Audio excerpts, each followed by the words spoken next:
성녀 에디트 슈타인. 성 요한 바오로 2세 교황의 에디트 슈타인 시복식 강론. 에디트 슈타인은 독일 여성으로 쾰른 가르멜 수도회에 들어가서 뛰어난 덕행과 헌신으로 생활했습니다. 그녀의 죽음은 영웅적이었습니다.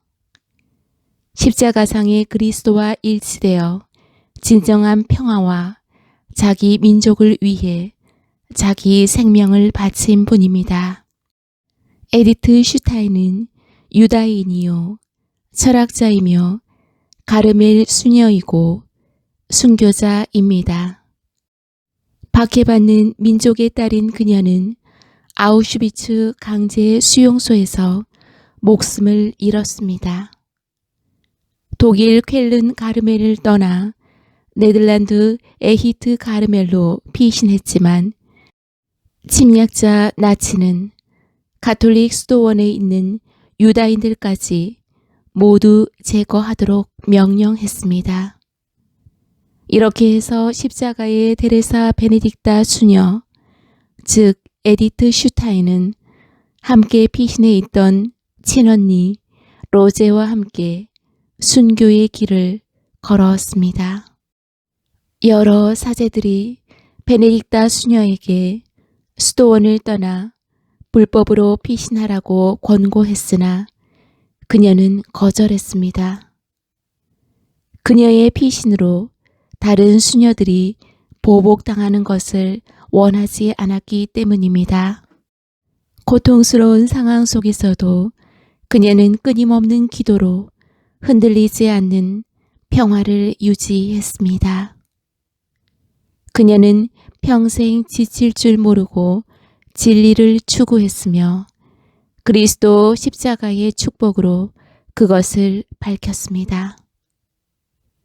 그녀는 이스라엘 전통이 엄격한 분위기에 유다인 가정에서 자라면서 15세 중학교 시절에 더 이상 기도하지 않기로 결심했습니다. 학창시절 무신론적 지성사회와 가까이 지내면서 인격적 하느님의 실존을 믿지 않았습니다. 그러나 진리에 대한 지칠 줄 모르는 열망을 지니고 있어서 후일 그녀는 진리에 대한 추구가 나의 유일한 기도였다 라고 고백합니다. 괴팅겐에서 만난 막스 셸러를 통해 에디트 슈타인은 처음으로 가톨릭 사상과 만나게 됩니다. 이러한 기나긴 내적 투쟁은 1921년 에디트 슈타인이 예수 그리스도에 대한 신앙을 가지기로 일생일대의 결단을 내리기까지 계속되었습니다.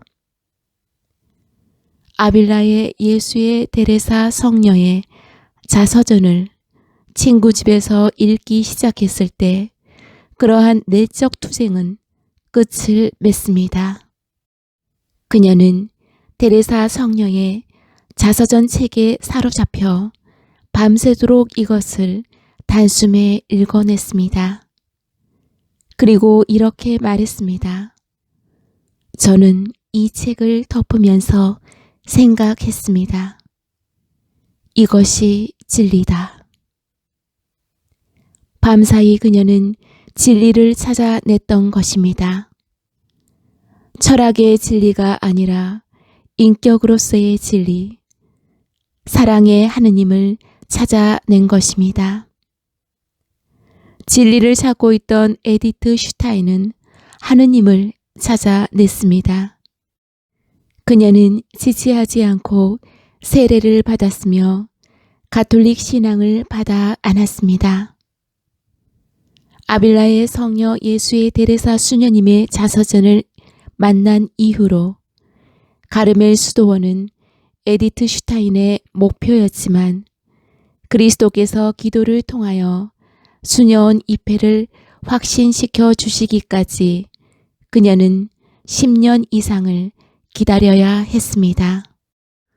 대부분의 세월을 스피르와 민스터에서 강의를 하는 교수로서 그녀는 학문과 진리를 일치시키는 데 헌신했습니다.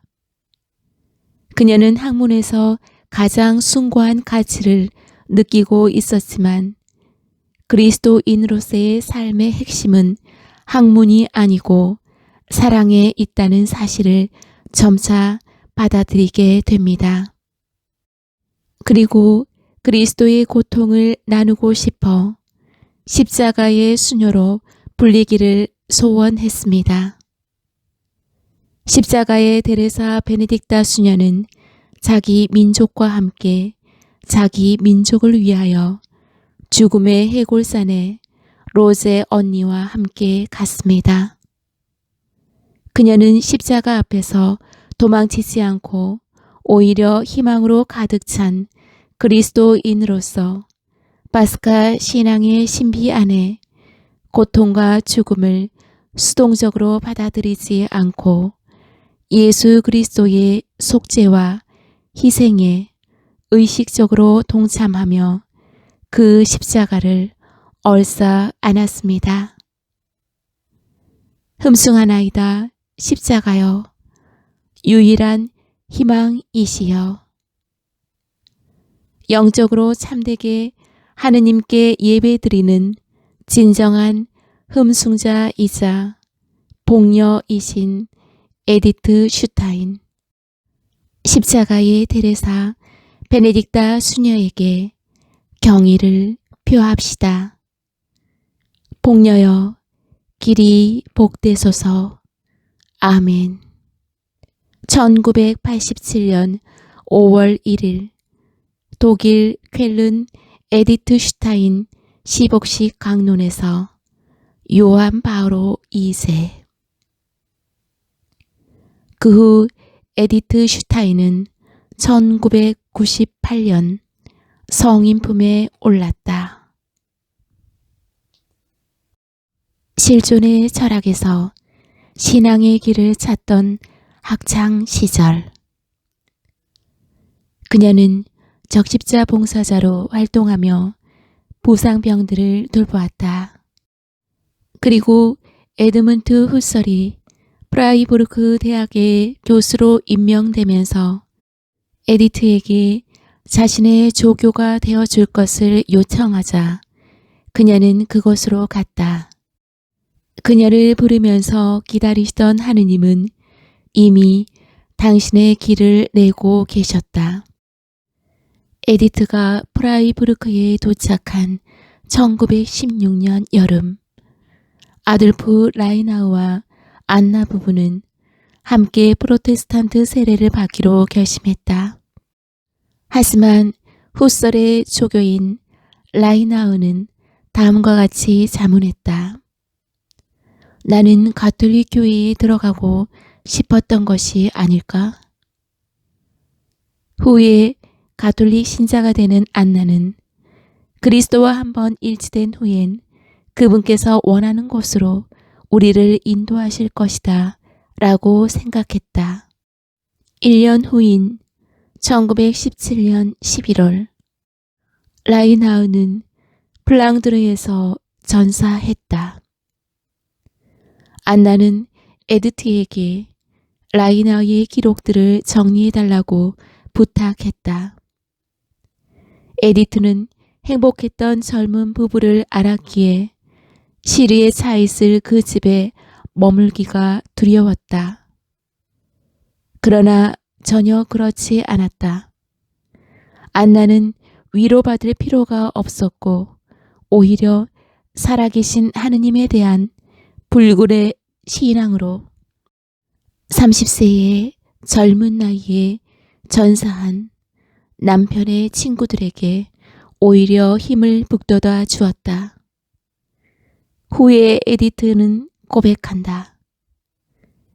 그것은 내가 최초로 만난 십자가였습니다. 그것은 십자가를 지고 가는 이들에게 힘을 주시는 하느님께서 함께 하시는 십자가였습니다.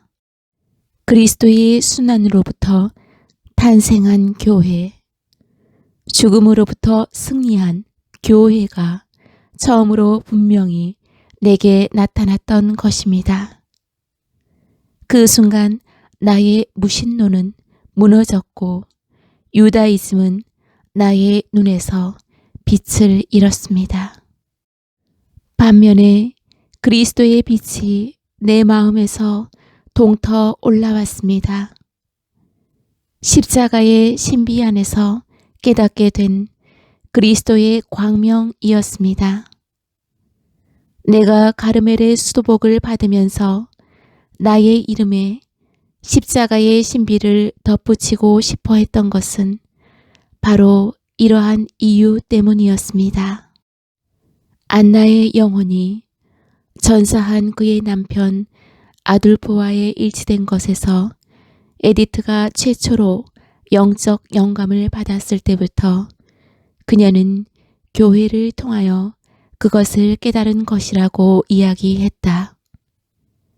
즉, 그녀의 무신앙이 굴복한 것은 이름 없는 어떤 영적 힘에 의해서가 아니었다. 그것은 교회 안에 참여하시는 그리스도의 힘, 그리스도의 십자가에 의해서였다. 안나를 평화로 이끈 원천, 아침에 일을 시작하기 전 기도를 드리는 농부들의 기쁨의 근원은 바로 그 십자가에 있었던 것이다. 비추임의 시기, 예수의 데레사 성녀와의 만남, 그리고 세례. 1918년 가을, 현상학의 대가인 에드문트 후설이 병상에 눕게 되었을 때 그를 간호하던 에디트는 후설이 요청하는 대로 성경을 읽어 주었다. 철학자 후설은 신앙의 주의를 맴돌고 있었으며 신앙을 가진 사람처럼 말했다. 인간의 삶이란 신에게로 향하는 길 외에 다른 것이 아니다. 나는 증거나 방법이나 신학적 도움 없이 이 목표에 도달하려고 애썼다. 다시 말하면 신의 도움 없이 신에게 다다르려고 애썼다. 그리고 그는 이렇게 또 말했다. 하느님과 깊이 사귀지 못하고 그리스도에 대한 믿음이 없는 사람이 이런 식으로 하느님께 가려고 하는 것은 위험스러운 일이다. 라고 말하며 사실을 인정했다. 에디트는 괴팅겐에 신청한 강사직을 얻지 못했기 때문에 1921년 여름을 팔츠에 있는 친구 헤드위히 콜라트 마르티우스의 농가에서 보냈다. 콜라트 마르티우스는 에디트와 함께 후설의 뛰어난 제자였다. 그러한 이유로 두 사람은 인연을 맺었다. 콜라트 마르티우스는 프로테스탄트 신자였으나 그녀의 서재에는 아빌라의 예수의 데레사 성녀의 자서전과 같은 가톨릭 서적들도 있었다. 1921년 어느 여름밤, 농가에 혼자 남게 된 에디트는 데레사 성녀의 자서전을 읽기 시작했다. 그리고 책을 덮으면서 그녀는 말했다. 이것이 진리다. 밤이 끝났다. 데레사 성녀의 자서전도 마지막 장을 넘겼다. 아침이 되자 에디트 슈타인은 지체하지 않고 시내로 나가 소책자로 된 교리책과 미사 전례서를 샀다. 하느님께서는 그녀에게 오래전부터 그녀가 기도로 청한 것을, 그리고 우리가 그녀에게 고대하던 것을 주셨다. 그녀는 진리에 대한 갈망이 나의 유일한 기도였습니다. 라고 했는데 이 기도가 이루어진 것이다. 에디트는 교리책과 미사 전례서에 몰두했다. 그러던 어느 날 아침 미사 후에 신부님을 따라 제의실로 들어가 세례받기를 청했다. 에디트가 교회에 받아들여진 날은 1922년 1월 1일이었다. 에디트는 힘차고 열성적으로 라틴어 구절들을 대답했다. 더욱더 아름다운 것은 그녀의 어린아이 같은 행복이었다.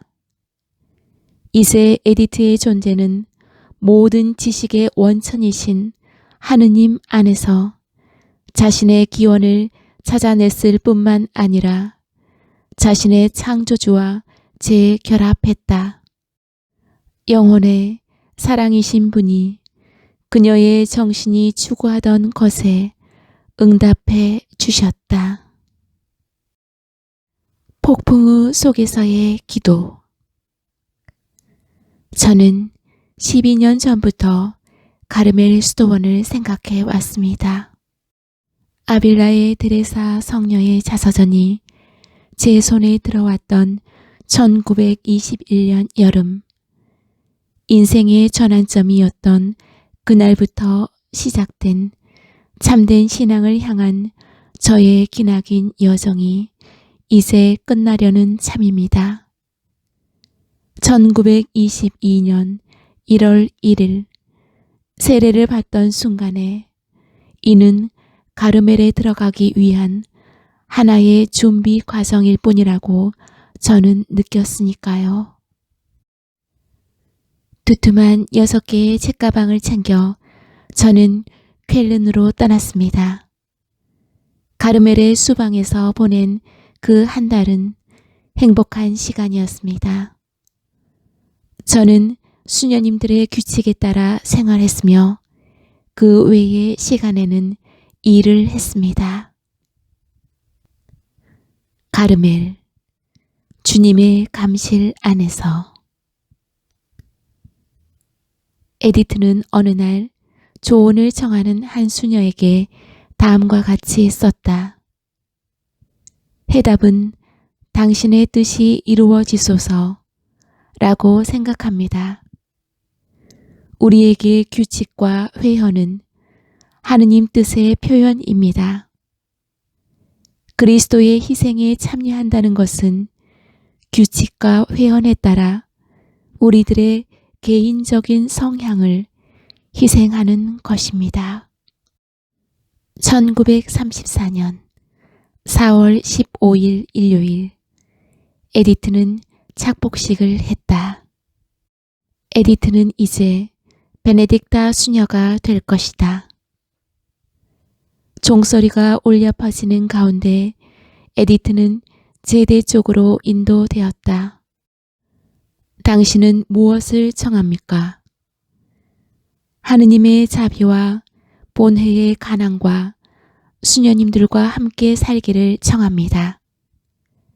죽을 때까지 노력하기로 결심했습니까? 하느님의 자비와 수녀님들의 기도에 힘입어 그렇게 되기를 원합니다. 에디트 슈타인, 즉 십자가의 데레사 베네딕타 수녀는 이제 데레사 성녀가 남긴 자취 속으로 들어왔다. 베네딕타 수녀는 하이데거의 존재와 시간을 읽었다. 그녀는 하이데거와 친분을 맺고 있었으며 그의 이 새로운 사상에 관심이 있었다. 후설에게 받은 교육과 하이데거와의 교제를 통해 그녀는 실존주의 철학의 조류를 탄생시킨 사유의 중심에 있었다. 베네딕타 수녀는 철학이 탐구하는 세상의 실제들, 즉 인간, 자연, 사상 등의 의미를 우리에게 말해준 하느님의 계시를 통해 자신의 철학적 탐구를 명확히 하면서 자신의 사유를 계속 밀고 나갔다. 베네딕타 수녀는 영구불변한 하나의 존재인 하느님을 요청한다. 이것이 베네딕타 수녀의 철학 노선이다. 그녀는 자신의 첫 번째 철학적 사유를 마치면서 지극히 토마스 철학적인 방식으로 결론을 내렸다. 또한 완전한 고독에 대한 하이데거의 분석의 깊이도 잊지 않았다. 하느님의 존재에 대한 관상에 다다른 베네딕타 수녀는 이제 철학체계 안에 있지 않았다. 그녀는 하느님의 존재 안에서 삼위일체로서의 그분을 바라보았다. 십자가의 학문, 봉헌, 박해, 망명, 그리고 죽음. 1942년 봄, 로제언니와 베네딕타 수녀는 나치 독일의 비밀 국가 경찰로부터 출두하라고 호출받았다. 사무실에 들어서면서 베네딕타 수녀는 관례적인 인사말인 하일 히틀러 라고 하지 않고 찬미 예수님이라고 했다. 경찰은 신분증에 유다인을 나타내는 제2자를 기입하지 않은 것을 심하게 문책했다. 그 후 5월 그녀는 또다시 호출되어 신문을 받았다. 한 장교가 베네딕타 수녀에게 공중 폭격으로 쾰른이 파괴되었다고 알려주었다. 베네딕타 수녀가 국경을 넘어오기 전에 기도하러 갔던 평화의 성모 마리아 성당도 그 폭격으로 파괴되었다. 여러 사제들이 베네딕타 수녀에게 수도원을 떠나 불법으로 피신하라고 권고했으나 그녀는 거절했다. 그녀의 피신으로 다른 수녀들이 보복당하는 것을 원하지 않았기 때문이었다. 7월 28일 베네딕타 수녀는 오빠와 온 가족 그리고 언니가 강제 수용소에 잡혀갔다는 것을 알게 되었다. 베네딕타 수녀는 다음과 같이 썼다. 하느님께서 원하시는 모든 것을 저는 받아들이겠습니다. 몇 달 전부터 저는 마테오 복음서의 한 구절을 줄곧 마음에 간직하고 있습니다. 어떤 고을에서 너희를 박해하거든 다른 고을로 피하여라. 이와 같이 너희도 이 모든 일을 보거든 사람의 아들이 문 가까이 온 줄 알아라. 저는 모든 것에 만족합니다. 참으로 십자가의 무게로 고통당하기 시작할 때만이 십자가의 학문을 얻을 수 있습니다. 처음부터 저는 이것에 대한 확신이 있었습니다. 그래서 마음 깊은 곳에서 말씀드렸습니다. 흠숭하나이다. 십자가여. 유일한 희망이시여. 1950년 2월 16일자 네덜란드의 공식 신문에 실린 강제 수용소의 희생자 명단에서 다음을 발견할 수 있다. 074번 에디트 슈타인 1891년 10월 12일 브레슬라우 출생 에히트에서 체포 1942년 8월 9일 사망. 우리는 그들이 아우슈비츠에서 무참하게 죽음을 맞이했다는 것만을 알 수 있을 뿐이다. 퀼른 가름의 수녀들은 베네딕타 수녀의 죽음을 알리면서 다음과 같이 끝맺었다. 지상에서는 이제 다시 그녀를 찾지 않으렵니다. 다만 하느님 곁에서 자기의 민족을 위해 기도하고 고통당하고 죽은 그녀의 희생을 기꺼이 받아들이시고 죽음의 결실을 그녀의 민족에게 허락해 주신 하느님 곁에서 그녀를 찾으렵니다.